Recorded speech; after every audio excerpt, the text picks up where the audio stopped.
You low-life scum. So, vaginas. We've talked about them before, and I even mentioned them slightly in this week's spoken word. They're great. I'm a big fan. Here's the thing, though. They don't know much about politics. My vagina is blissfully ignorant regarding issues of income inequality, environmental justice, GMOs, student debt, the military-industrial complex. She might have an inkling about healthcare, but that's only because we have long talks about it in the doctor's office. But her job is not to be political. Her job is to be my vagina. My brain's job, however, is to be political, to be politically and socially aware. Now, as opposed to vaginas, brains are something that men have as well. Wired differently, perhaps, but no less capable of being socially or politically aware. And when you go to the polls, you should not only vote for a brain, you should use your brain to vote for that other brain. What am I talking about? Well, as was the case when Hillary ran against Obama way back in 2008, many women are standing up now and saying that it's the duty of all women to vote for a woman because we need a woman in the White House. Now, let's break that down for a second. Yes, I would love to have a woman in the White House who isn't just sitting next to the president and shaking the hands of diplomats.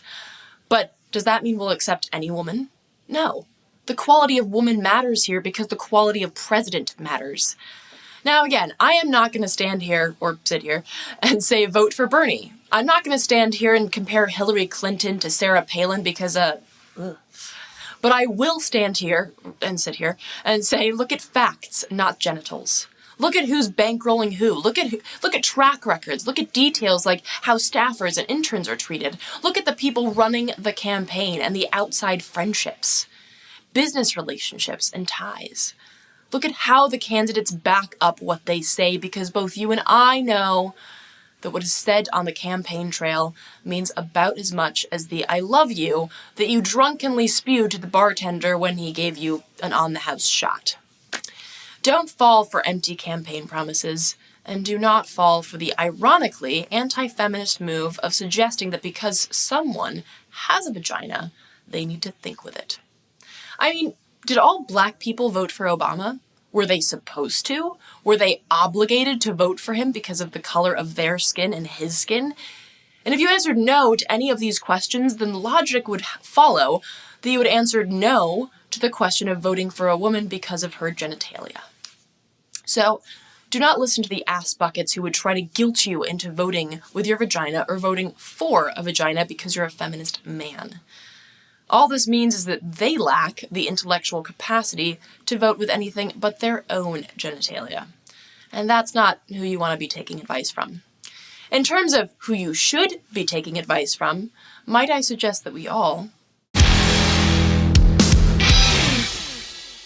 Yes, Google that shit, my friends, because believe it or not, there are a lot of facts and intelligent posts and articles written by intelligent people who know their shit out there on the interwebs. So here are a few examples of things that you can Google with each candidate's name. And if you think that there are only two, might I suggest that you also Google some third-party offerings, just to expand your horizons and offer some much-needed spice to the two-party system life. So let's just take a quick sampling here. There's plenty more that you can research, but this will give you a nice head start, nice icebreaker. So first off, let's enter the candidate name and then biggest donors, because those are the people that they'll have to pay back later. Ain't nothing for free in this system. Then in that same vein, let's try typing in candidate name Wall Street ties. Okay, once you got that, try this one. Candidate name Prison Industrial Complex. How about candidate name GMO? Candidate name healthcare. Candidate name minimum wage.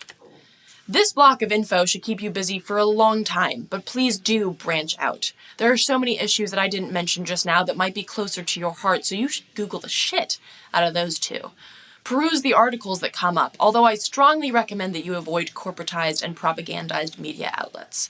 Check where people are getting their facts from. Check different links and different outlets. Get a little down and dirty in the depths of political digging. Smear that information all over yourself like you're starring in a cheesy beauty regimen ad. And then go out into the world and share that shit. Spread it around like non-GMO seeds in a windstorm. Build up your knowledge base and then, as they say, don't hide it, divide it.